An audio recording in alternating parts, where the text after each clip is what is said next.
Hello, today's video is going to be broken up into several different sections. So if you would prefer just to go to a specific section to see the part of the video that you'd prefer to watch, just look at the YouTube description for the video chapters. So first, we're going to go over the discount promo code for the indicator. Second, we're going to look at additional resources and other video topics on the indicator, and then we're going to go into the general overview of the indicator and how it works, followed by the bearish trade number one, then bullish trade number one, then bullish trade number two, and then finally we'll go into an extended part of the video which will go over uh, the late session lotto option strategy, and then finally the wrap up of the video. Thank you. Just a quick note before we start today's video. If you would like to purchase the SPX Daily Key Levels Indicator in return for you taking your time for watching this video today, you can email us at daytradinggps@gmail.com to request a discount promo code. And in return for you sending that email, we will send you a promo code for a significant discount promo code to purchase the indicator at the link you see below. This link will also be in the pinned comments section of the video for your reference. Thank you. During this video, we'll be referencing links in the description of this video, which you can find underneath the video on YouTube. This is what we're talking about here. This section that is links to other SPX trading videos that go into more detail about how the indicator works and more details on the strategy. So we have the video overview. Then we have the additional resources, which we'll be referencing this Google Drive link here that you can click, which will take you to this document here, which has links and descriptions to other videos on different topics about the SPX Daily Key Levels Indicator, and then there's some links to some other SPX trading videos here. Thank you. Hello, in today's video we'll be taking a look at the Thursday, January 29th, 2026 trading session for the CBOE SPX Index. We'll be utilizing the Day Trading GPS SPX Daily Key Levels Indicator, specifically the newest version of the indicator, the V2.0 version, which was just released a few months ago. Okay, so some of you may be already familiar with how this indicator works from seeing our other videos on this channel, but for those of you who are new to the channel, who have never seen any of these videos before, I will briefly run over how the indicator works and what the different levels are presented on the chart. However, as indicated in the preview to the video, we do have links to other longer session videos which go into more detail about how the indicator works. And there's also a Google Drive link in the description of this video that if you click on that, it will take you to a document that has various topics about this particular indicator, and then also longer videos on those specific topics. Today's video is going to be more of a condensed video, which we will go over briefly how the indicator works and then the trades for today. So if you do want to see the longer session videos or the videos on the other topics, then please refer to the description of this video. Okay, so the way this indicator works is that it works on the TradingView platform only. What that means is that you can only use this indicator for use on the TradingView platform. However, you can place your trades as far as your SPX option trades on through whatever broker that you want. It's just for using this indicator, you need to use it on the TradingView platform. So if you have a brokerage account open with Thinkorswim or TradeStation or Robinhood or Webull or E-Trade or Merrill Lynch or what have you, you can still place all your trades through those brokers like you usually do. It's just you're using this indicator on the TradingView platform. Okay, so this indicator works on two different SPX symbols.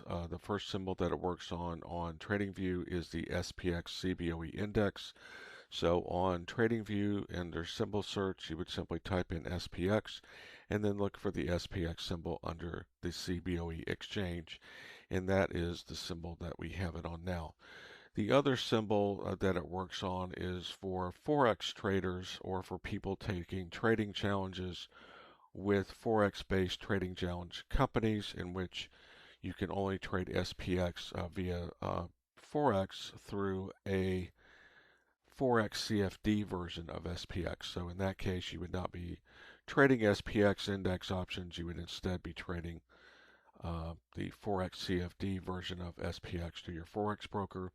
And the symbol that it works on for that is the SPX 500 under the 8-cap exchange. So on TradingView, you would type in SPX 500 and look for that symbol under the 8-cap exchange. One advantage for those people who are trading SPX index options to open up a second chart with SPX 500 8-cap is that with that particular symbol, you can see an additional table on that chart, which will give you the levels for the SPX CBOE index 30 minutes before it opens at 9:30 a.m. Eastern. So you get those levels on your screen at 9 a.m. However, when you use it on the CBOE SPX symbol, the levels will be on that chart at the first tick of the 9:30 a.m. Eastern New York time open.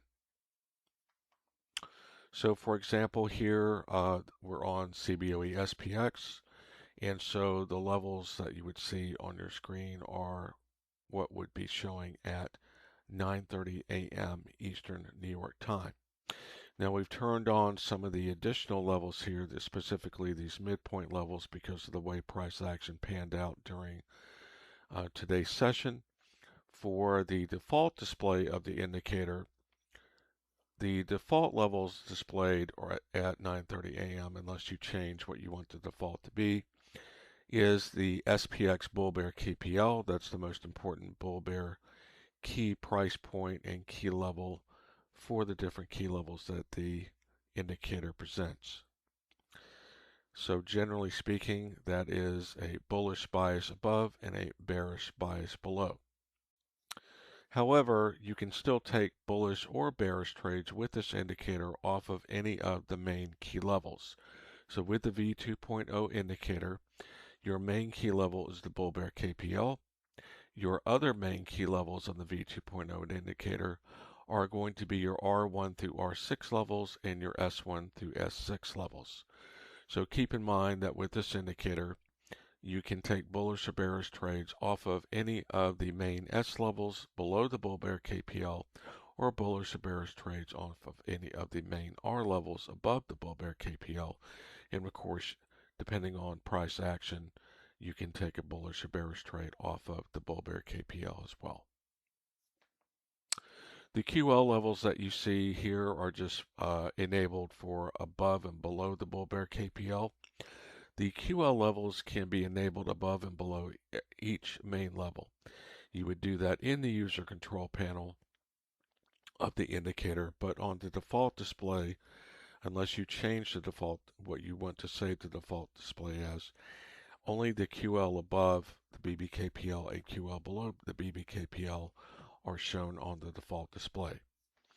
The midpoint levels shown on the default display are the first midpoint level above the Bull Bear KPL and the first midpoint level below the Bull Bear KPL. The other midpoints are also available to be enabled in between each of the S levels and in between each of the R levels. And you would simply do that in the user control panel if you wish to turn those on as well. The levels that you see here are the PMH, PML, YDH, YDL, and YDC. The PMH is the pre-market high. The PML is the pre-market low. The YDH is yesterday's daily high, specifically the previous session's RTH session high.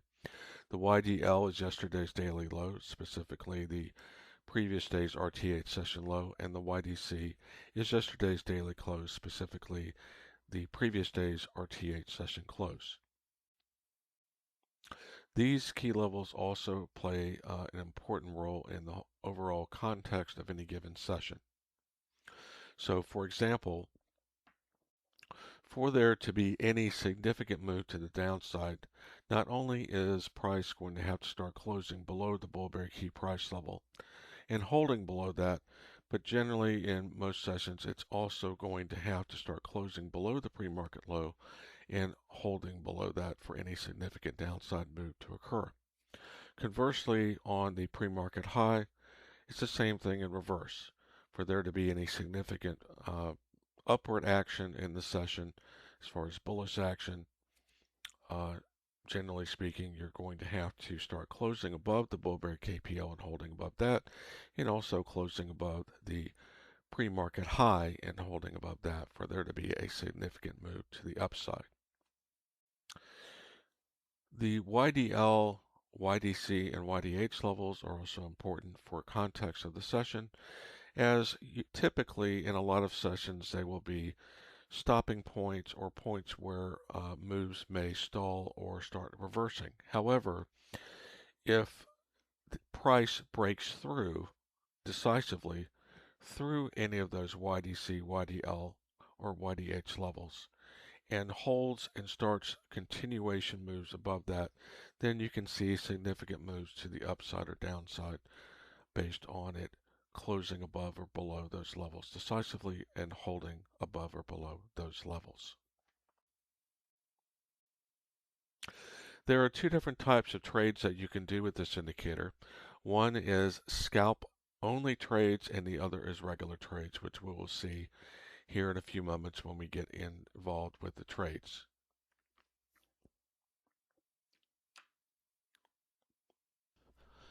But before we get involved in looking at the trades for today, I'm going to go over one more thing, and that is the default look on startup.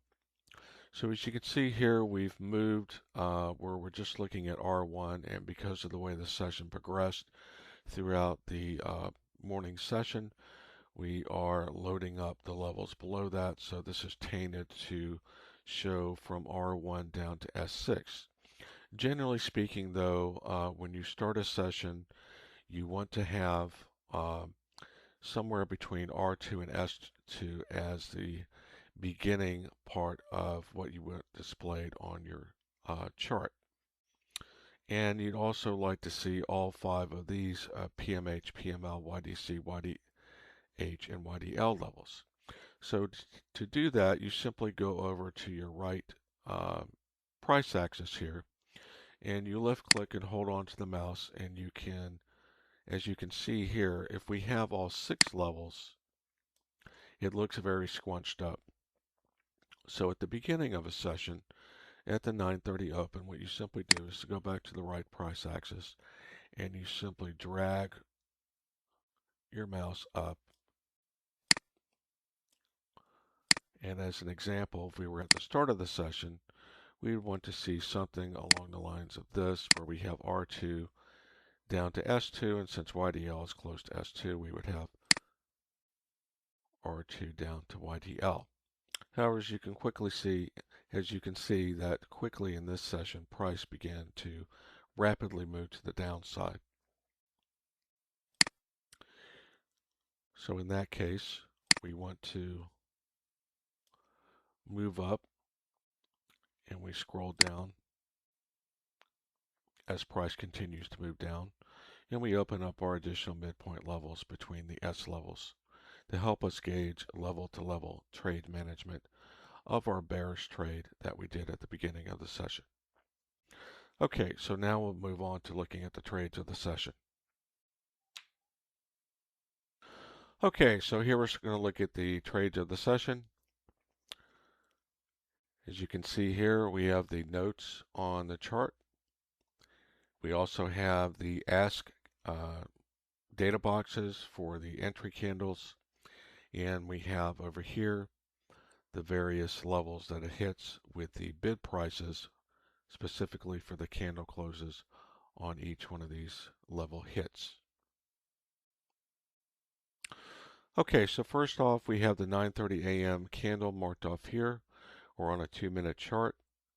With this particular daily key level strategy utilizing this indicator, the recommended chart time frames to use are going to be anywhere from the 1-minute chart time frame up to the 5-minute chart time frame.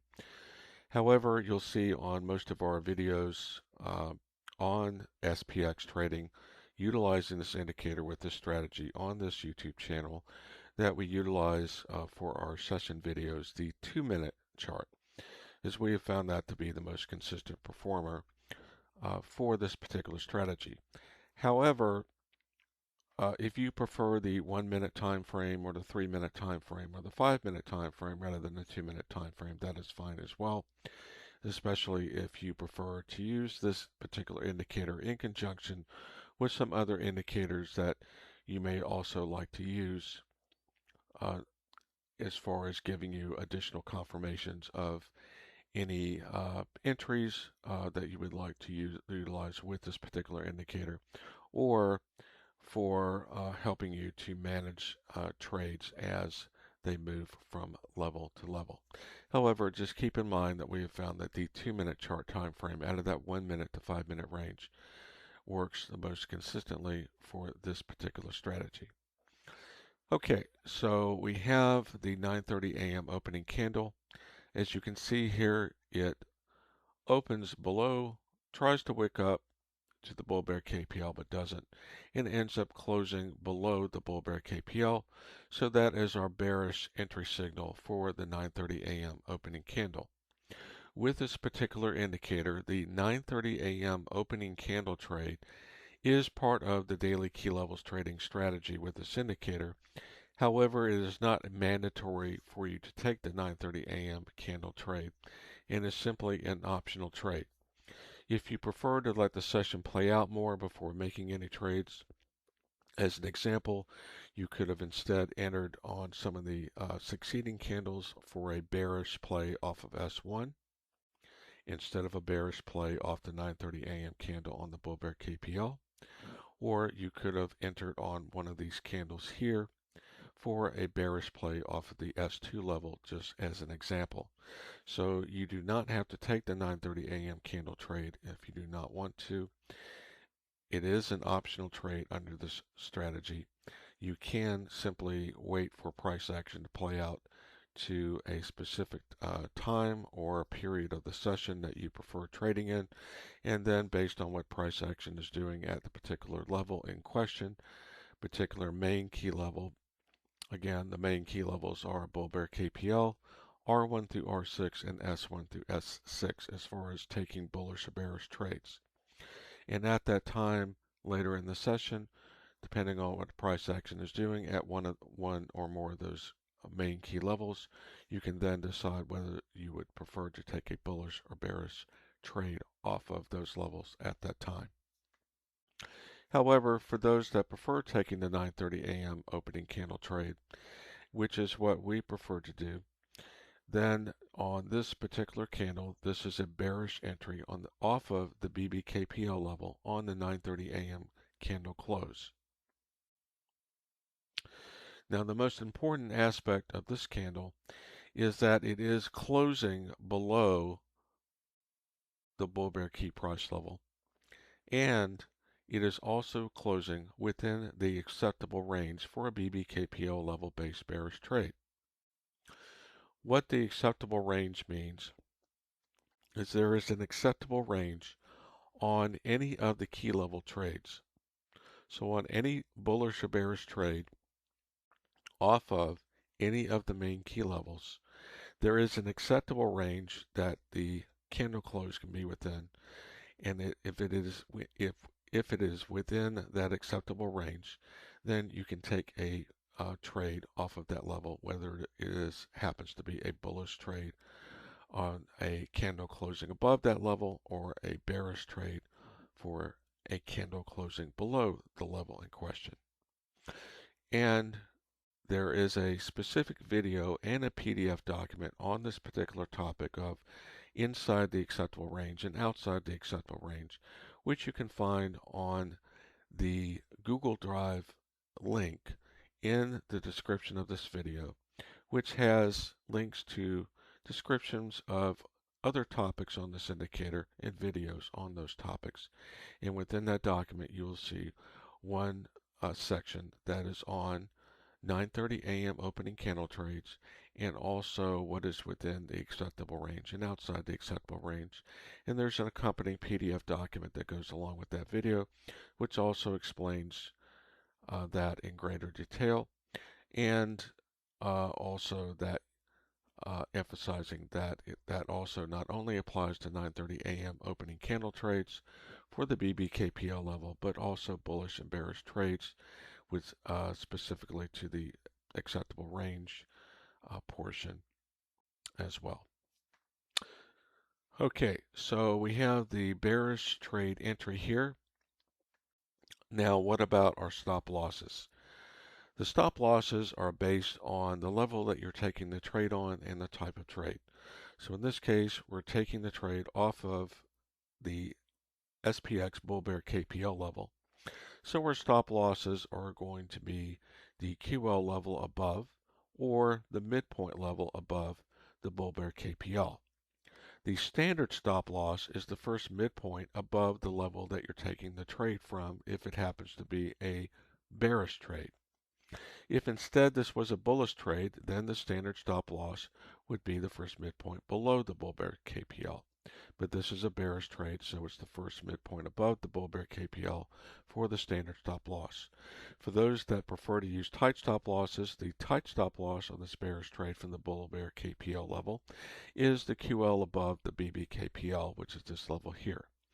If this was the reverse and it was a bullish trade off the Bull Bear KPL, then the tight stop loss on that would be the QL below.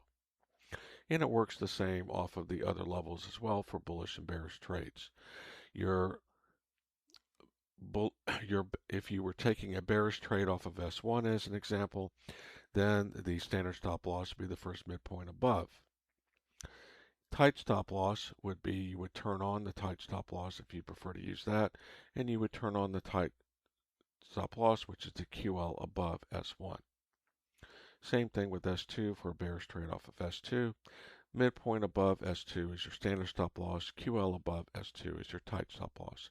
And it works in reverse for bullish trades.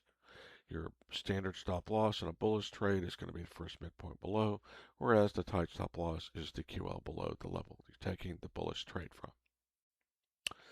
Okay, so your entry stop losses are level based. Now what about your option strikes?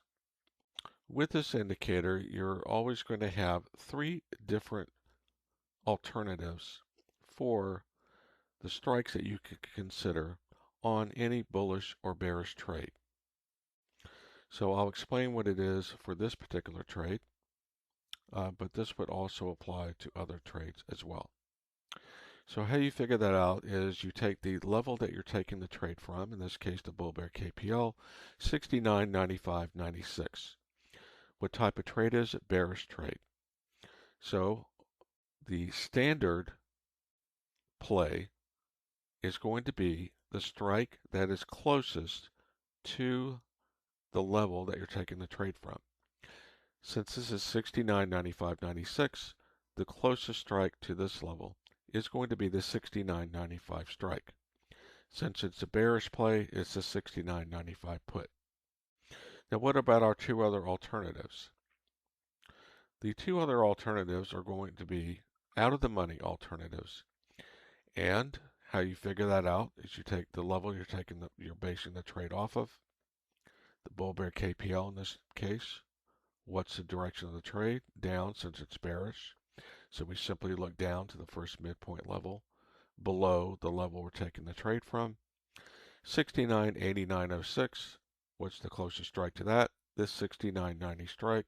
So the first alternative would be the 69.90 put for this particular bearish trade off of this level. What's the furthest out of the money strike you can consider on this trade? Again, we look at the level we're taking the trade from, and we look one full key level below, and that is the S1 level, 69.8216. So we would use the strike closest to the S1 level, which is the 69.80 strike. So that would be the 69.80 put in this case, since this is a bearish play. You're entering your trades on the close of the candle because we want to confirm where the candle is actually closing. If this candle had instead shot up and closed above the bull bear KPL, and we were inclined to take the 9:30 a.m. opening candle trade, then we would instead be looking at a bullish entry signal, and we would be looking at a bullish play, which would be call options instead, and then we would do the same thing in reverse. This would be a 69.95 call option. First out of the money would be the closest to this midpoint above, 7,286. So that would be the 7,005 call strike. And our furthest out of the money on a bullish play from this level would be the closest to the 7,976 level. So that would be the 7,010 call. Okay, back to this specific trade. The 69.95 standard play put option. The ask price on the 9:30 a.m. candle close is $20.50. The first alternative, the 69.90 put option, the ask price on the 9:30 a.m. candle close is $18. The furthest out of the money strike and our last option strike to consider on this bearish trade is the 69.80 put option. The ask price on the 9:30 a.m. candle close $13.80. Now, as mentioned earlier, there's two different types of trades you can do with this particular indicator and with this particular daily key level strategy, which is an intra-session day trading strategy. One is scalp only trades and the other is regular trade. Scalp only trades require a one level move in your favor to exit the trade 100%. And that means exiting the trade on a scalp regardless of whether you have one option, two options, three options, 5 options, 10 or 20, etc. On scalp only trades, you're looking for a quick in and out. You're not adjusting your stop loss.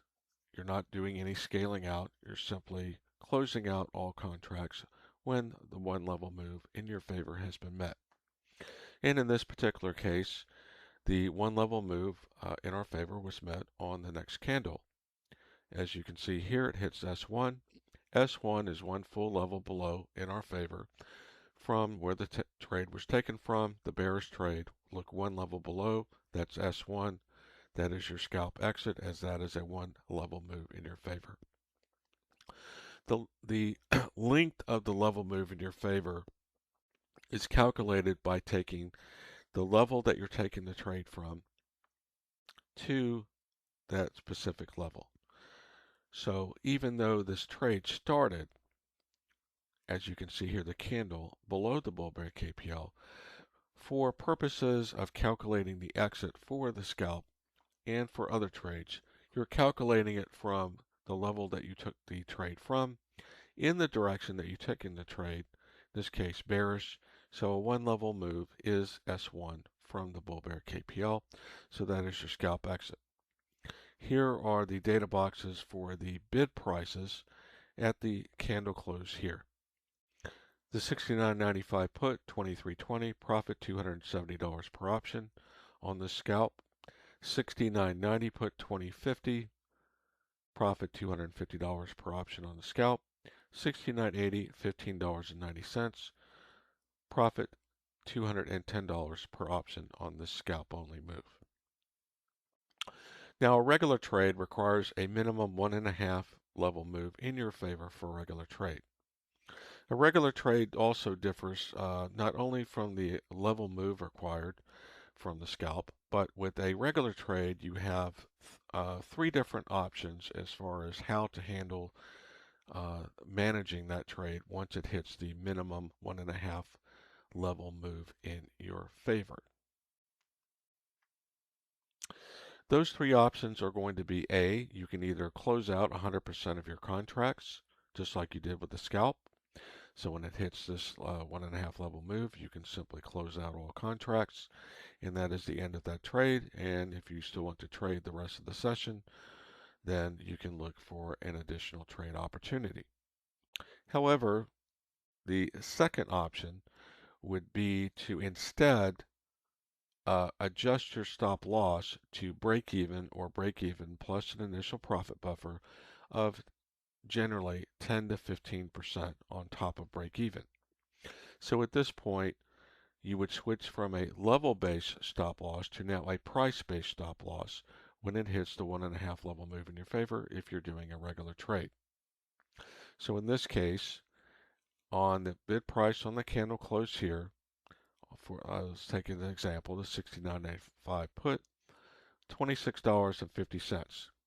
We paid $20.50, so adjusting our stop loss to break even, if we're inclined to do that, is adjusting it to $20.50, as that is what we paid, so that's the break even. Or adding 10 to 15% on top of that if you want to add a initial profit buffer on top of this 20.50. So for example, 10% would be $2.05. You could just round it down to $2 and just say it's $22.50. 15% would be roughly $3, so that would be $23.50. Now at this point, the 69.95 put on the bid on the candle close 26.50, that's a profit of $600 per option. The 69.90 bid on the candle close 23.60, profit $550 per option. And the 69.80, $18.60, profit $480 per option. Now the third option only applies if you are trading 3 contracts or more, and that would be a scaling out method in which you would close out somewhere between 70%, approximately 70% to 90% of your contracts, and then you would adjust your stop loss on the remaining runner contracts to either break even or break even plus a 10 to 15% initial profit buffer. So for example, if you had 3 contracts, you close out 2 of them and you leave 1 runner, and then you adjust the stop loss on that remaining 1 runner. If you had 5 contracts and you exited 4, then you are scaling out of 80% because 4 is 80% of 5, and on the 1 remaining runner, you adjust your stop loss on the remaining runner. If you had 10 contracts, then you have a little bit more flexibility, so 7 would be 70%, 8 would be 80%, and 9 would be 90%. So for example, if you had 10 contracts and you closed out 7, then you have 3 contracts as a remaining runner to adjust the stop loss on. Then with the regular trade, at each particular level that it hits further in your favor, then you have the same 3 options as it hits each succeeding level move in your favor to either exit or adjust your stop loss or to adjust your scaling out. So for example here at 942, it hits not only the S2 level but the YDL level. Now going back to this trade here just for a moment, just to clarify, this is a 1.5 level move. So as we did before, where did we take the trade? Where did we take the trade from? The bull bear KPL. It's a bearish trade. We look down. That was the 1 level move in our favor scalp. Next half level down, that's the 1.5 level move. Now on this, on that hit of the S2, we have a 2 level move in our favor. 1 level, 1.5 levels, 2 levels. Now it also hits the YDL level and closes through it. Now normally the YDL level would be an additional waypoint for decision making. However, in this case it hit both of those in the same candle. Because if any one of these levels here happen to be in the direction of the move in your favor and they occur after the 1.5 level move threshold has been met on a regular trade, these levels, in addition to half point, midpoint levels, and main levels, become additional waypoints for decision making. It just so happens in this particular session, in this particular case, it took out both of them with the one candle. If it instead had only taken this level out, then when it hit this level, if it did end up hitting this level, then that would be another decision-making waypoint. Then when it hits this midpoint level, then you have another one. Then when it hits this main level, another one, midpoint level, main level, and on and so forth. Okay, so here are the 9:42 a.m. candle data boxes here with the bids on the candle close. The 69.95 put 38.70, profit $1,820 per option. 69.90 put 35.10, profit $1,710 per option. 69.80 28.60, profit $1,480 per option. Here, as you can see at the 9:44 a.m. candle, it hits the mid S2, S3 level. That is now a 2.5 level move extended. 2.5 level extended move. The bid prices on the candle close, 69.95 put, 43.70. These are all here for the 9:44 a.m. 43.70, profit $2,320 per option. 69.90 put, 39.80. Profit $2,180 per option. 69.80 put, $32.90. Profit $1,910 per option. Then here on the 10 a.m. candle, it hits the mid S3, S4 level.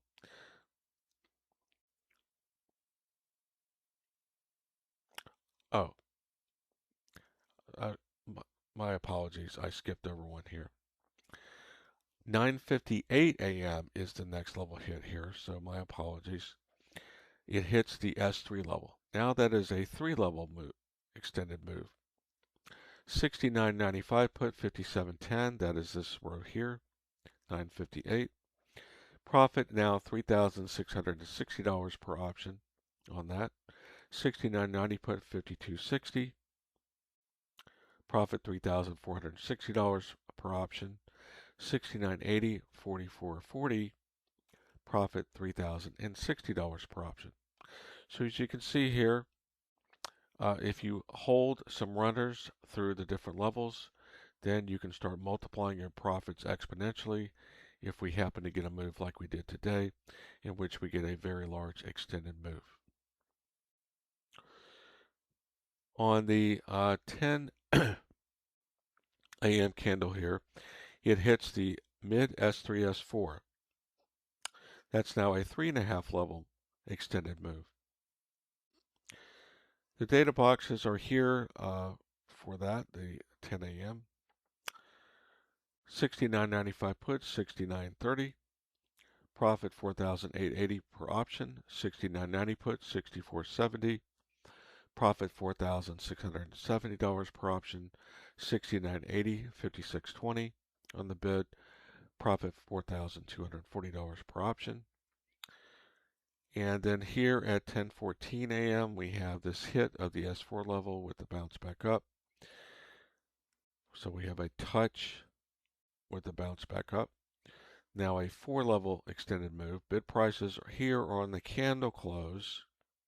However, if you were taking your profits based on the touch, it would have been a little bit higher, and that would be basically the highs of these instead of the close. However, generally speaking, it's best to keep everything consistent. So if you're getting out on closes, it's best to just keep getting out on closes. If you're going to get out on touches, then just do everything on touches. However, that is up to the individual trader, however they prefer. Okay, so these are based on the candle close, just like the other ones. 69.95 put on the 10:14 a.m. S4 hit.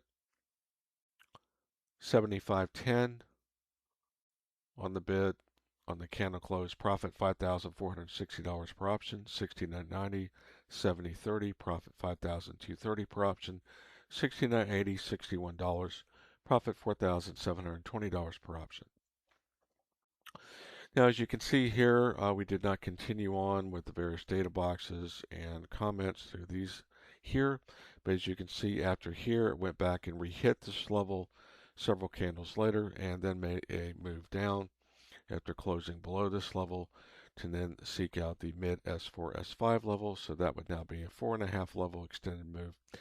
And then it comes down here at 10:50 a.m.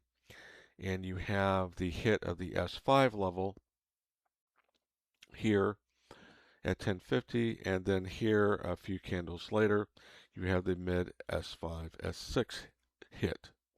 Now we just did one candle here. This is for the furthest out of the money, what started at 1380. The bid price on the candle close here is $100.40. So that's roughly $86.60. So that would be $8,660 profit per option here. Now remember, this is the 69.80. So if we're looking at the 69.90, then you would add roughly $10 to this, because here they're so far in the money here, they're basically moving in lockstep with the SPX. So the 69.90 would be roughly $110 to $111, whereas the 69.95 would be about $15 higher than this, so between $115 and $116. So you can see how profits can exponentially enlarge if you're holding runners through these. Now you could adjust your stop losses only through all of these. However, that is the only option you have if you're only trading one option. Because with only trading one option, then you really don't have any scaling out opportunities. You're either in the trade or you're out.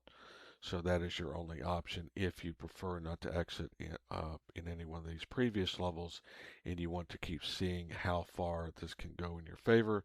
Then you would just have to keep adjusting your stop loss as it continues to move down each level, or if you prefer, rather than do each level make an adjustment or each waypoint making an adjustment on each particular level step move in your favor, you could instead just confine it to one full level moves in your favor for adjusting your stop loss if you prefer to that, rather than micromanaging it for every particular level. So that's up to every individual trader as well, how they would like to make their stop loss adjustments on any runners, or if they're just holding one contract.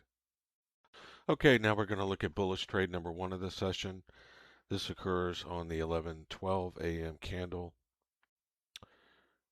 We have an extended move down, so we're looking for consecutive candle closes above a main key level for an opportunity for a bullish entry. So this 11:12 a.m. candle here is a consecutive candle close above S5. So that's our earliest entry opportunity here on the 11:12 a.m. consecutive candle close above S5.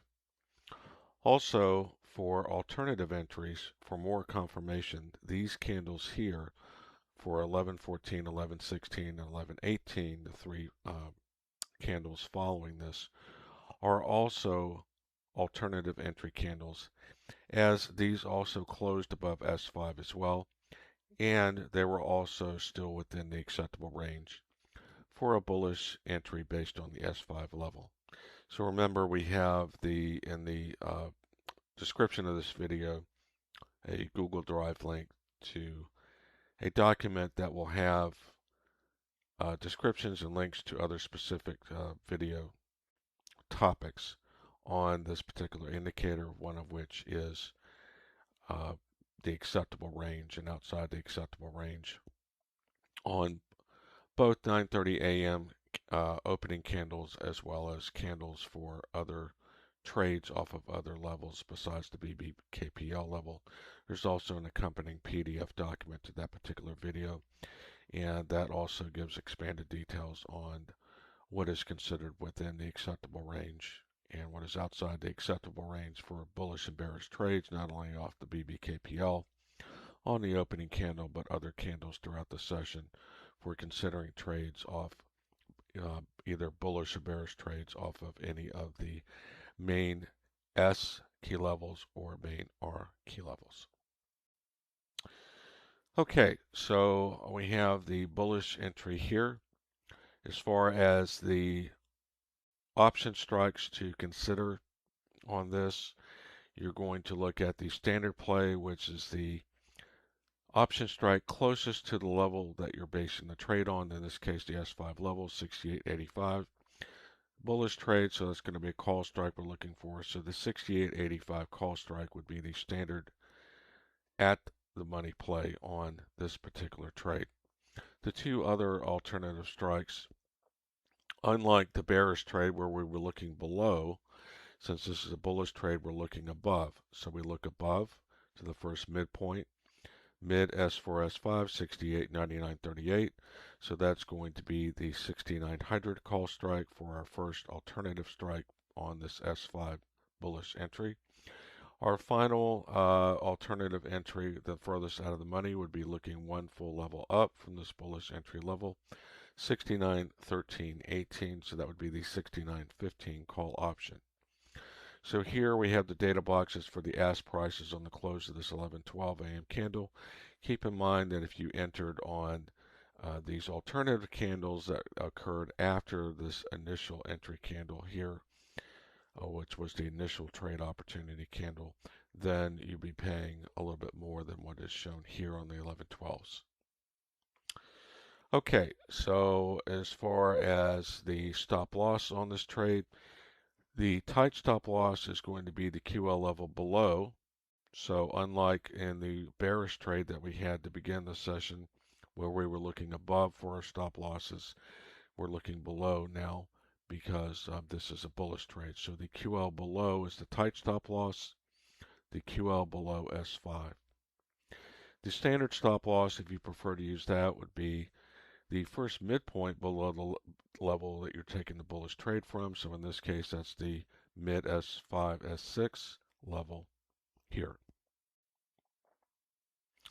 Okay, so the candle closed 11:12 a.m. candle 68.85, 24.70, 6,900, 16.20 on the ask on the candle close, and the furthest out of the money 69.15, $9.80 on the candle close. So here, just a few candles later, 12:12 p.m. hits the 12 p.m. candle here about 45 minutes later hits the S4 for a scalp only. That's the one level minimum required move in your favor for a scalp. Again, we're looking for a one level move in our favor. That's calculated from the level we're basing the trade on. What's the direction? Up, since it's a bullish trade. One full level up is the S4 level. So when it hits S4 on scalp only, that's your minimum required move for a scalp. And on scalps, remember from earlier in the video, we are just exiting scalps. So whether you have one contract, two contracts, three contracts, 5, 10, 20, or what have you, on scalps, we're just looking for the quick in and out, so we're just doing an exit. No stop loss adjustment, no scaling out, etc. So the 68.85 call, here we have the data boxes for the bid prices on the candle close, 33.70. So that's a profit of $900 per contract on the scalp. 6,900 is 22.10. So that's profit of $590 per contract on the scalp. 69.15, 12.60. So that's profit of $280 per contract on the scalp. Now 12.12, it hits the mid S3, S4. So on a regular trade, that's a 1.5 minimum required move for the regular trade. Here we have the 12:12 p.m. data boxes. 44.80 on the bid on the candle close, profit $2,010 per contract. 6,900, 31.60, profit $1,540 per contract. 69.15, 2010, profit $1,030 per contract. Then at 2:16 p.m. we have a hit of the S3 level. So that's a 2-level minimum ideal move in your favor on a regular trade. So again, we're calculating the level moves in our favor from basing it from the level that we're taking the trade from. In this case, the S5 level, bullish trade, we're looking up. One level is S4, scalp, minimum required 1.5 level move here. And then a 2-level move here is to S3. Bid prices on candle close here, 2:16 p.m. 56.60 on the 68.85 call, profit 3,190.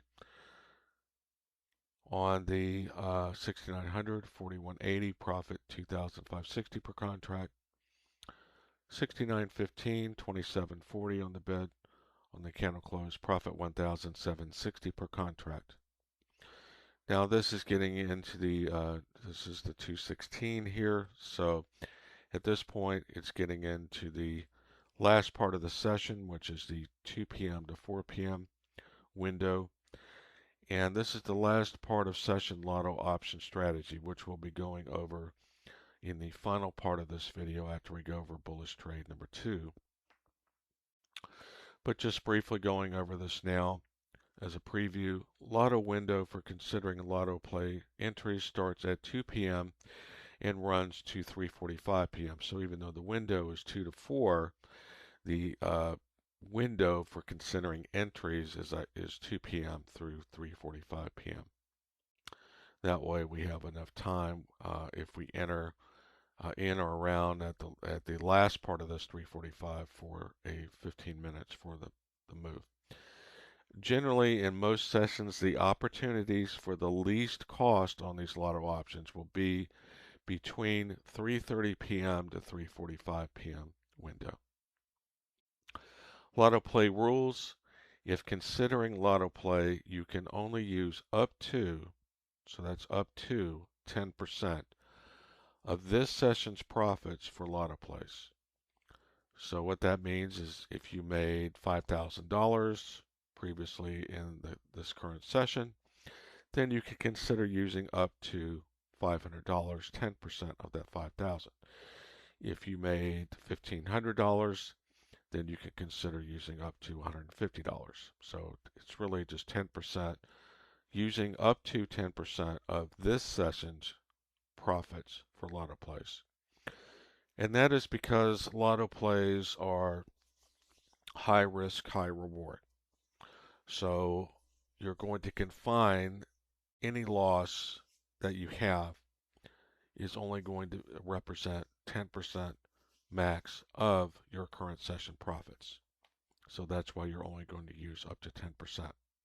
So that way, if the lotto play fails completely, you still have 90% of your current session profits at the end of the session to walk away with. If doing lotto plays, you must be prepared to lose up to the total cost of the lotto options. So that's why they're called lotto options. Generally speaking, in most cases, you're not going to be using a stop loss. Whether you want to use a stop loss or not on lotto options is completely up to the individual trader. However, the best way of looking at it is if you have no stop loss. So that doesn't mean you can't use one. It's just that you need to go into it with the mentality of whatever I'm putting towards these lotto plays. First of all, it only represents up to 10% of the profits I had for this particular session. So obviously, if you have no profits for this session, then you should not be considering any lotto plays. But if you do, then you're only using up to 10%. And if you are going to enter into one, then just be prepared that you may lose the entire total cost of whatever that lotto play option play is going to be. Consider the overall volatility already shown in the session so far. Look left on the chart to see price areas where price was tested multiple times in the past part of the current session for a potential return to test those areas, which we'll go over once we go into that part of this video. 3 different lotto plays to choose from. A, directional play only. either a call option or put option, either at the money or 1 to 2 strikes out of the money. Costs the least and provides the most profit potential, but must get direction correct. At the money option strike is the strike nearest to main key level price is currently at. The 2 OTM strikes are 1 strike away and 2 strikes away from that level in the direction of the trade, which we'll go over once we get to that part of the video.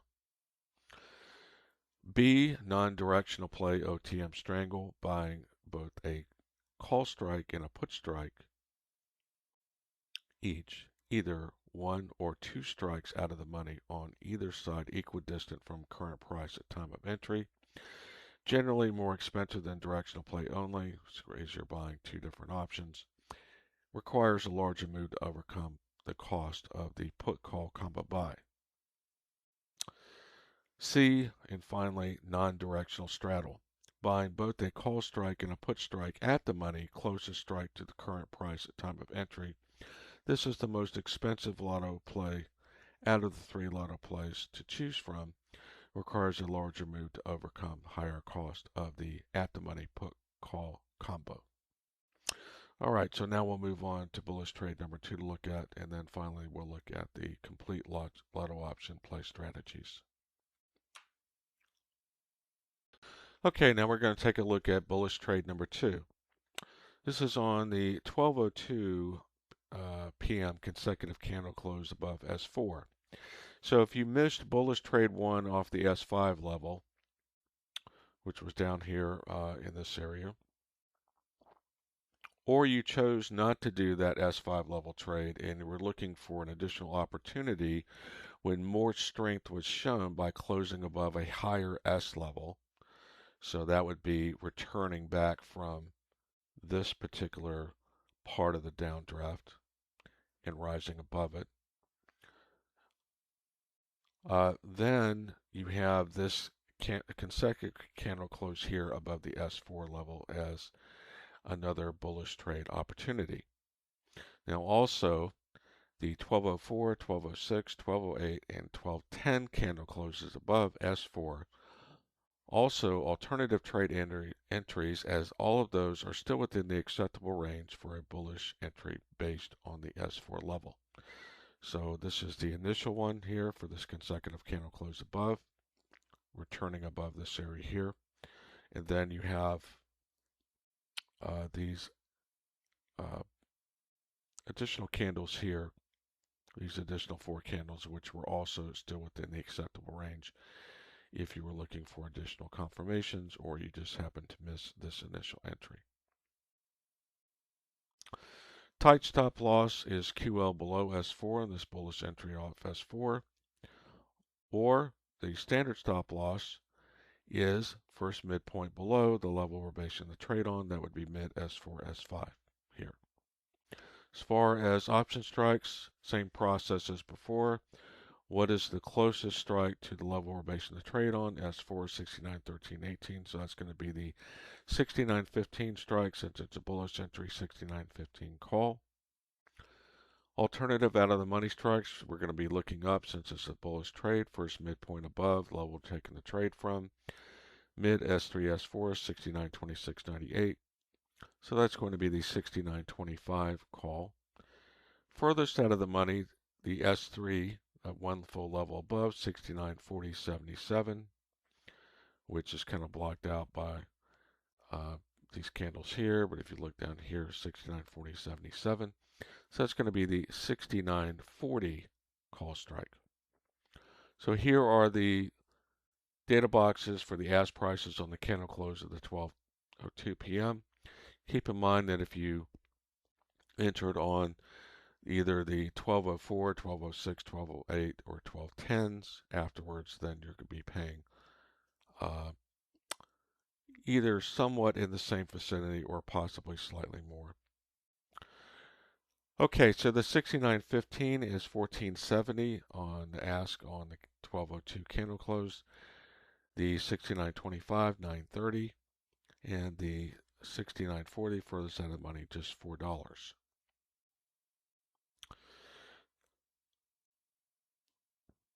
So here at 2:16 p.m. we have hits S3. Scalp only, one level minimum required move for scalp only. Bid prices on candle close all here. 69.15, 27.40, profit 1,270 per contract on the scalp. 69.25, $18.60, profit $930 per contract on the scalp. Further side of the money that we're starting at $7.80 now, the profit of $380 per contract on the scalp. And again, 216, we're getting into the lotto window, 2 p.m. to 4 p.m. with the lotto window for considering entries. Within that 2 p.m. to 4 p.m. it's going to be 2 p.m. running till 3:45 p.m. So now, instead of going through all this again, we will now move into the different lotto play strategies. Okay, now we're going to look at the last part of the session, lotto option strategy. So what we're going to be doing here is first we're going to look at the directional only play. Then we're going to look second at the non-directional play OTM strangle. And lastly, we'll look at the non-directional straddle play. Okay, so let's just go through this briefly once again. So last part of the session, lotto option strategy. Lotto window for considering lotto play entry starts at 2 p.m. and runs to 3:45 p.m. So even though the lotto option window in total is 2 p.m. to the 4 p.m. close, the opportunity for entries on lotto options starts at 2 p.m. and runs to 3:45 because we have to have a cutoff to still allow enough time for a move. So 3:45 p.m. would be the cutoff for considering lotto play entries. Generally, in most sessions, the opportunities for the least cost for lotto options will be between 3:30 p.m. to 3:45 p.m. window. Lotto play rules: if considering a lotto play, you can only use up to 10% of this session's profits for lotto plays. So if you don't have any profits for this session, then you should not be considering doing any lotto plays. You should just wait for another session in which you do have session profits, of which you can use up to 10%. The reason for the 10% is that way, if the lotto play fails, you still have 90% of current session profits at the end of the session to walk away with. So this gives you a better mindset as far as considering doing any lotto option plays, because if doing lotto option plays, you must be prepared to lose up to the total cost of the lotto options, which is why you only risk at most up to 10% of your current session profits on a lotto play. So just like a lotto ticket that you would buy for the lottery, there's a good chance that you are going to lose whatever you're putting up. So that's why if we're going to consider doing lotto options, we only will consider using up to 10% of our current session profits, because there is a very good chance that the lotto play will fail. There's also a chance that it will pay off in a big way. So that's why they're called lotto options. Third, consider overall volatility already shown in the session so far. So if we've had very little volatility, if we've had a session where we were basically inside the previous day's range and we've had a very choppy session where it really went nowhere, then those types of sessions, probably not, even if you have session profits, probably not a good idea to consider doing lotto option trades at the end of the session when the entire session has shown little to no volatility and a lot of chop. However, in this session, we do have a lot of volatility, so this would be more odds in our favor for a lotto option strategy at the end of the session.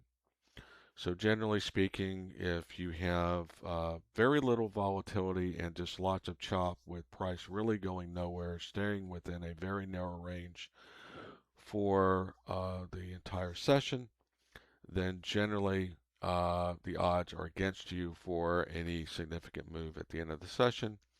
So generally speaking, even if you have session profits, if most of the session has been that way, very low volatility, high chop, no direction, then generally not a good idea, even with session profits, to put 10% at risk when the odds are not in their favor because of the low volatility. However, if we have average volatility to high volatility, then that's a different case. So in addition to considering the overall volatility shown in the session so far, we look left on the chart to previous parts of the current session to see areas where price was tested multiple times in the past part of the current session for a potential return to test those areas during the Lotto window. So you look to the left and you can mark off several areas here. Here we have the YDC area being tested. Here we have the YDL area being tested here. Here we have this area of congestion here, this area of congestion here, here, here, here, and here. As you can see here, starting around the 2 p.m. time frame and moving much throughout this entire window, we have price staying in and around this S3 level 6940. So you're looking at the relationship of where it is now in the Lotto window compared to the areas that you've marked off that occurred previous in the session where we have congestion or multiple testing of a particular level. And then make a determination from that of where price is now, where is price hanging around now. During the Lotto window, you're considering, at the time you're considering doing the Lotto option trades and how far that move is to one or more of these previous congestion areas here from where it is now. And so all of these present a fairly decent opportunity here in either direction.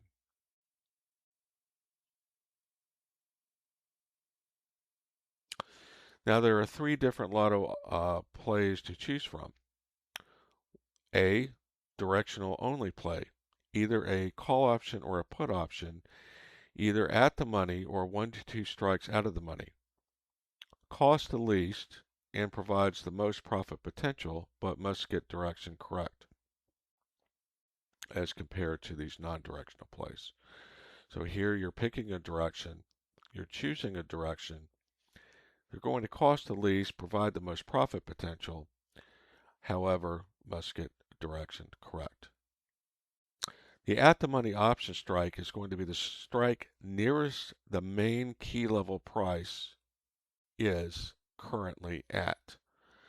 So here it's hanging around the S3 level, 69.4077. So on a directional play, the at-the-money that you would consider in this would be a 69.40 strike, whether it is a put or a call. Whereas the out-of-the-money strikes, you're going to just go strictly, as opposed to what we were doing before, where we were looking at earlier in the session on, let's say, a bullish play, we're looking one midpoint up and then one full level up. However, when you get to the Lotto strategy, that's going to be a little different. One is because we're running out of time with the Lotto option strategy. So we have to be more cognizant of that. So in the Lotto option strategy, you're simply looking at the at-the-money based on the closest key level to where price is at when you're considering doing it. And then you're just going to go strictly with 1 or 2 strikes out.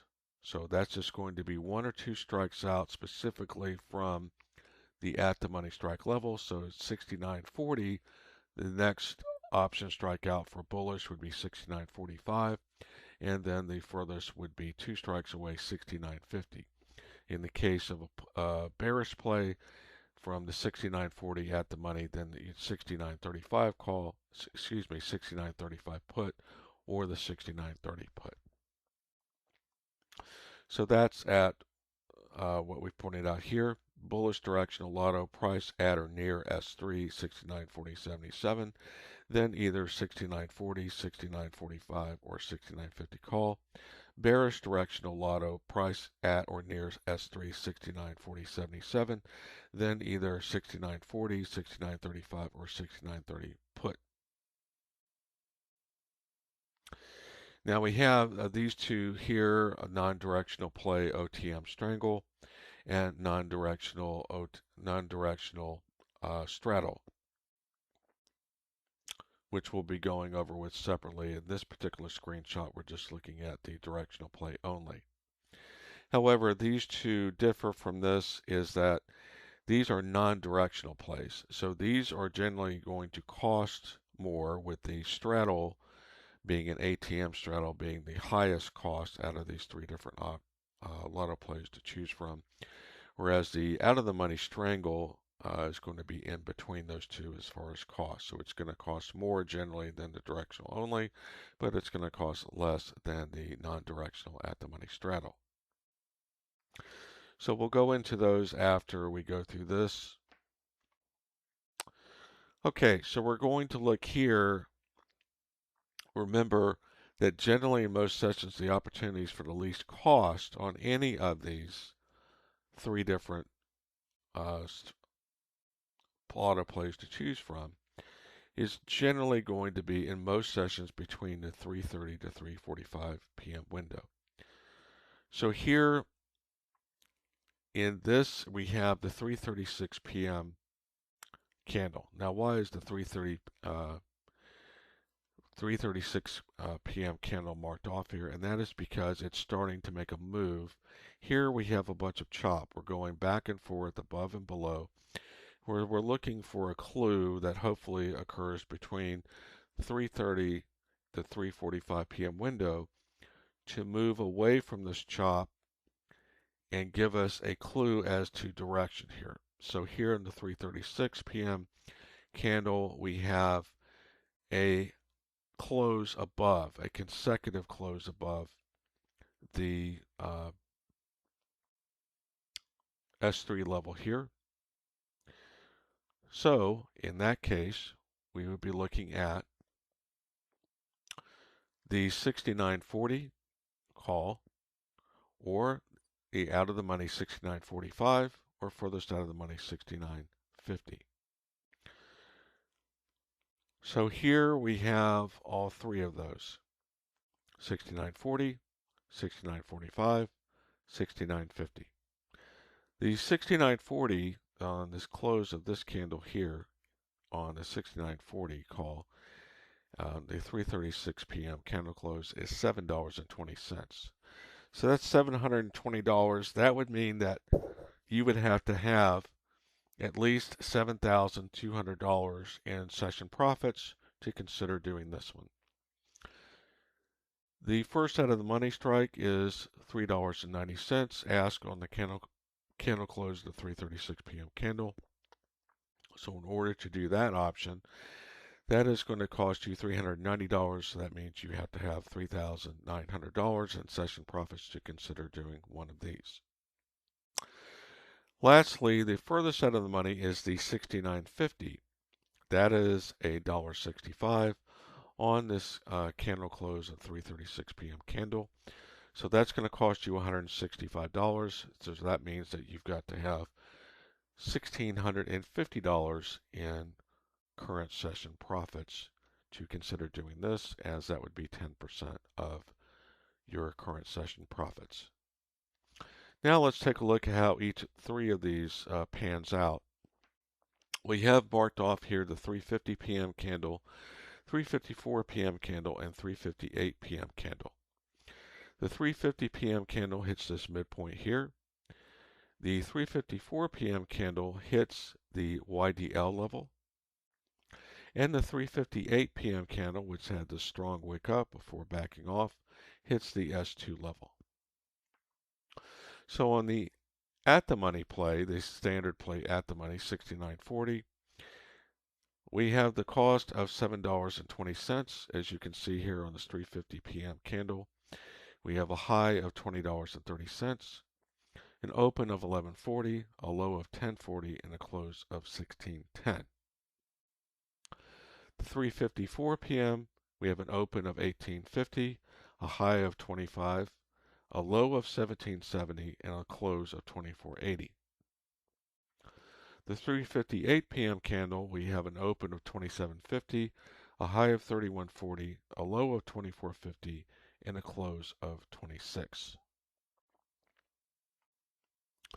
The 3:54 p.m. Candle, excuse me, one thing I want to go over before we move on here to the 69.45 is when you're doing these lotto options, you need to decide if you're going to base your exit either on a level hit, on a return to a level, remember from looking left, or do you just want to go with a straight multiplier? Now, obviously, if you only have enough session profits to trade one lotto option, then there's only going to be one exit. So you're going to have to either pick a level or pick a multiple that you're happy with as far as the return on your cost of your entry. So whether that's going to be, say, a 50% return if you had a cost of 720, and that would be just a very low return, say $3.60. That would be hitting at 1080. If you want to double it, then that would be 1440. If you want to triple it, then that would be 2160, or if you want to go 4 times, that would be 2880. So you can either pick a multiple and then put in your order on sell to close based on what price hits the multiple you'd be happy with that one option. If you're trading multiple options, then of course you could stagger your sell to closes. You could put one in a certain multiple, you could put another one at a higher multiple, and another one at a higher multiple, and so on and so forth. Or you could put the majority at one multiple, and then have one contract as a remaining runner at a much higher multiple. And then you could just let it run out to the end if it doesn't hit that particular multiple, or you could simply go in and adjust that particular last order sell to close based on what's actually happening before that. However, if you're going to do that, you just need to start doing that at least 1 minute before the close if you're going all the way to the end, if you're going to try to get out before the close, because that gives you enough time to be able to adjust it and get the order in. Don't wait till the last 15 seconds or something like that of the session to try that. Okay, so now we're going to move into the 69.45. Okay, so the 69.45, remember that was a cost of $3.90 on this candle close. So at 3:50 p.m. we have an open of 7, a high of $19.10, a low of $6.50, and a close of $11.20. So as you can see, these get very volatile towards the end of the day. So that's why it's either pick a level if you want to do a sell to close at the touch or hit of a level. There are platforms like Thinkorswim and Interactive Brokers that allow you to do sell to closes based on price of the underlying hitting a specific level, specific price level. If your broker does not offer that option on sell to closes, then you're going to need to then pick a specific multiple, which is a specific price multiple of what you actually purchased the option at, as we talked about before. 3:54 p.m. candle, open 13.50, high $20.20, low 13, close 19.80. Finally, 3:58 p.m. candle, open 22.70, high 26.90, low 20.80, close 20.80. Finally, let's look at the furthest out of the money, 69.50, $1.65 cost, 3:50 p.m. we have the open 340, high 1170, low 310, close 660. 3:54 p.m. candle, open 870, high 1570. Remember, starting at 165. Low 8, close 1490. 3:58 p.m. candle, open 1770, high 2150, low 13.7, close 16. Now, if you had instead picked the put, then you would have either the 69.40 put, the 69.35 put, or the 69.30 put. In that case, you would have lost the total cost of these, as obviously it moved up, and so these all got vaporized and went to zero. So here you would have paid $1.70, $170 for one. Here you would have paid 80 cents, so that would be $80 for one. Here you would have paid 40 cents, so that would have been $40 for one. All right, next we'll look at the non-directional OTM strangle plays.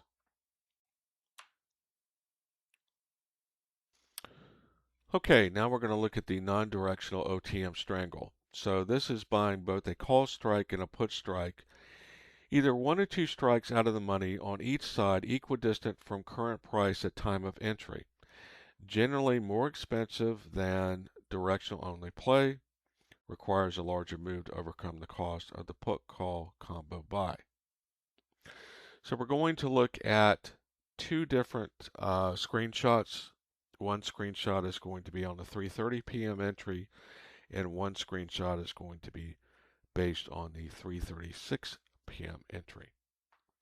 So what you have to remember is that with a non-directional play, you're really looking for a play around a specific level primarily, if you can. If not, then you're going to look at getting in as close to the price where it's at or near at the current price where you're at, and then you're making the out of the money options, whether it's one strike away on each side or two strikes away each side, equidistant from where price is at. And since it's a non-directional play, you're basically just looking for a significant move in either direction. So this takes the I have to pick a direction out of the equation. So these plays you can do more often if you want to consider that sort of context, only because you're not having to pick a direction. But you still need to be cognizant of overall volatility already shown in the session. So again, picking a non-directional play or any type of lotto play, if we've only had a session that we've had very low volatility and we've only been moving up and down within a 10-point range or something like that, where it's been complete chop the entire session, there's no sense, even if you had session profits, to consider taking 10% to do a lotto option play at the end of the session. If we've basically been in a narrow chop the entire session, there's really no point in risking any money out of your current session profits, if you have any, to on a lotto option play, because the odds are going to be against you that we're going to have some major breakout. So you're just looking at what are the odds. If we've just been in a narrow range the entire session, then there's no reason to believe that we're going to have a breakout at the end of the session. Now, that doesn't mean that we haven't had sessions like that, where we've had chop for the majority of the session, and in the last 30 minutes of the session, we do have a breakout. Those do occur, but you're just looking for, what happens the majority of the time. Okay, so the point I was getting at with this non-directional play is that remember that the lotto window starts at 2. and runs as far as your entries from 2 p.m. to 3:45. So we have, starting at 2, this chop in and around the 69.40 to 69.35 to 69.45 range happening here. So even though that there's more opportunities where if you're entering a non-directional play, you could have started a lot earlier than say 3:30 for entering this non-directional play. However, the cost is going to be a lot more the earlier on in the window. So again, going back to generally most sessions, the opportunities for the least cost will be between 3:30 and 3:45 p.m. So that's generally speaking where you want to start considering, especially on these more expensive plays of either B, non-directional OTM strangle, or C, non-directional straddle in that 3:30 to 3:45 p.m. window. So here we're just going to show, this screenshot has the 3:30 p.m. So entering at the beginning of that 3:30 to 3:45 p.m. window. And then the next screenshot we're going to look at is how these play out on this candle here, which was the entry candle for the directional play if instead you went with the non-directional. Okay, so here at the 3:30 p.m., excuse me, we have two different ones. So we have either price at or near 69.40, then at the time of entry, then either a combo buy of a 69.45 call and a 69.35 put, or that would be one strikeout in either direction, equidistant from where price is at or near, or 69.50 call and 69.30 put, that would be two strikes away, equidistant on either side of where price is currently at or near 69.40. So here's the column for the 69.45 and 69.35 put. 69.45 call, 69.35 put. So these would be one strikeout from entering here at 3:30. This would be the furthest out of the money strangle. This would be 69.50 call and 69.30 put. So here we have $3.85 total cost for this strangle here. One strikeout. $3.85. Here's the open, high, low, and close of the 3:30 p.m. candle. So you could consider your entries somewhere within here. And then here is how it plays out: 3:50 p.m., 3:54 p.m., 3:58 p.m. Here we have an open of 767, a high of $19.80, a low of 753, and a close of 1225. Now remember, we've generally got a cost here of somewhere between $3 and change up to $4.60. So that means, and if you want to look at the close, $3.85. So remember, this is going to cost you whatever the price is, you times that times 100. So if it's $3.85, your cost for one option is going to be $385. So you would already have to have $3,850 in session profits in order to only be considering doing this lotto option strategy by using up to 10% of your profits. Whereas over here, it's a lot less on this further out of the money OTM strangle. 3:54 p.m. candle when it hits YDL, open $13.50, high $20.50, low $13.16, close $20.39. So just keep in mind where we're starting from here and these open, high, low, and close prices here. Again, the exit is either picking a particular level to exit at if you happen to be on a platform which allows sell to close orders based on a specific price of the underlying, or you're going to have to pick a specific multiple of your entry costs and put your sell to close in at that if you're on a platform that does not offer sell to close orders based on the price of the underlying, And instead, you're going to have to do a sell to close based on a specific price, in which you would pick a specific multiple. And as we went over before, if you're only trading one contract and you need to pick a specific multiple for that exit you feel comfortable with, if you're trading multiple contracts because you had enough profits to justify getting multiple lotto options, then you can do a staggered scaling out where you could pick the majority to happen at one price and then a remaining runner at a much higher profit, or depending on how many contracts that you have, you could do space them out equally. Say if you had 3, you could pick one lower, one mid, and one higher. Okay, so now let's look at the furthest out of the money. These would be 2 strikes out away from current price on either side. So at price at or near 69.40, 2 strikes out is going to be 69.50 on the call, and 2 strikes out is going to be 69.30 on the put. So here we have open on the 330, 2 high 225, low 142, close 187. So somewhere within the 142 to 225.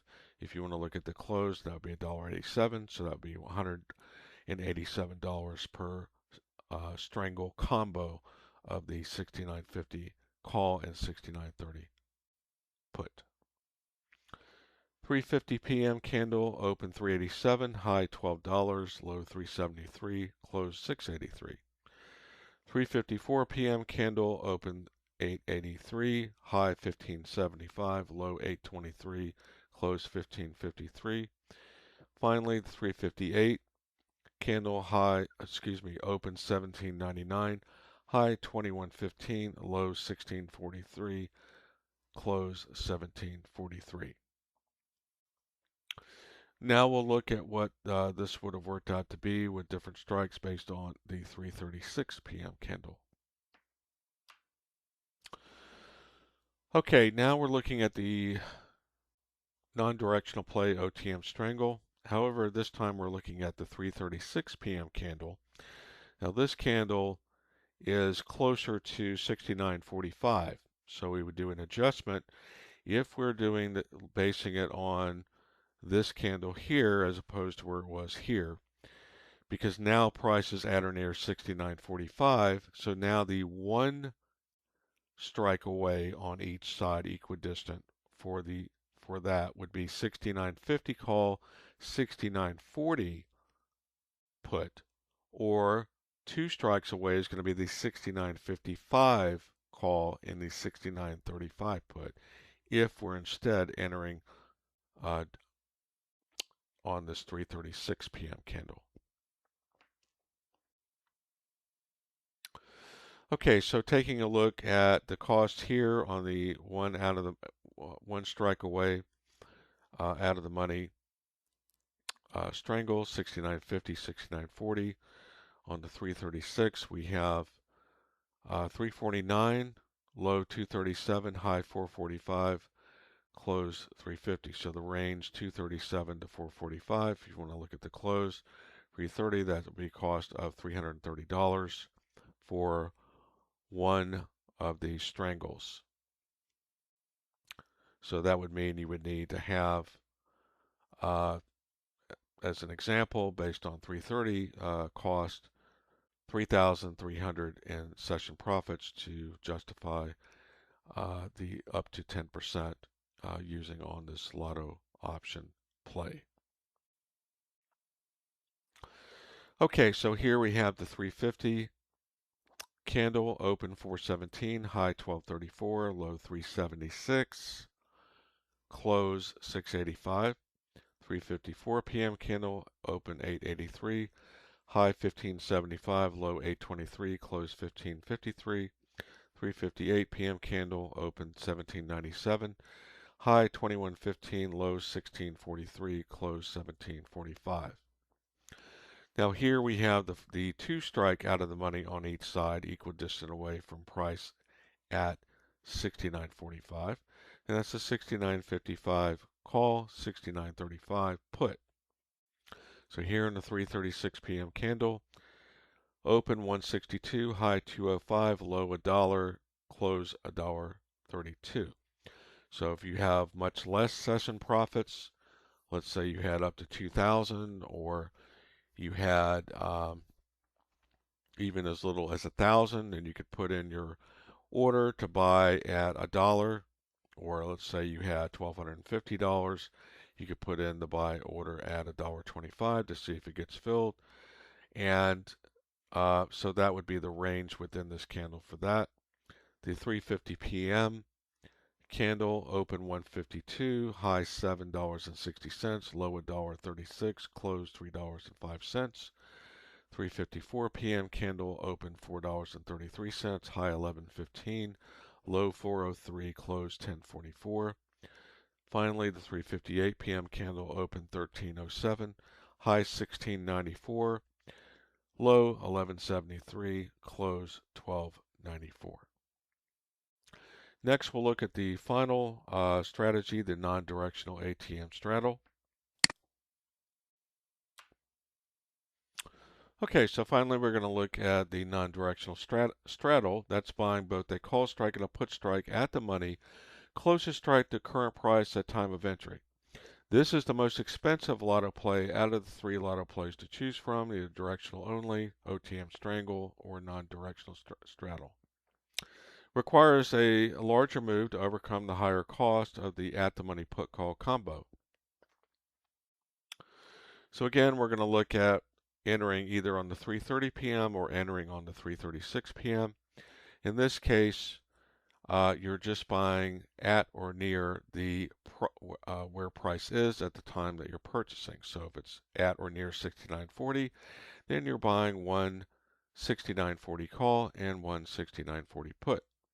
Whereas the price is at or near 69.45 at the time you're deciding on the entry to put the order in, then the combo buy 69.45 call and 69.45 put to match the price of at or near 69.45. So just keep in mind that you're going to use the strike that is closest to price, so it's an at the money straddle.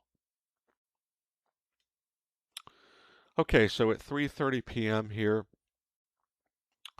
69.40, so we have a 69.40 call and 69.40 put. Open 784, high 9, low 645, close 760. 3:36 p.m. we have the 69.45 call and the 69.45 put, as price is closer to 69.45 at this point at this candle. As you can see, they're relatively about the same. Open 725, high $9.20, low 540, close $7.20. Next, we'll look at the 3:30 p.m. 69.40 straddle as it moves throughout these candles. 3:50 p.m. candle, open 1277, high 2504, low 1177, close 1692. 3:54 p.m. candle when it hits YDL, open 1848, high 2547, low 1826, close 2545.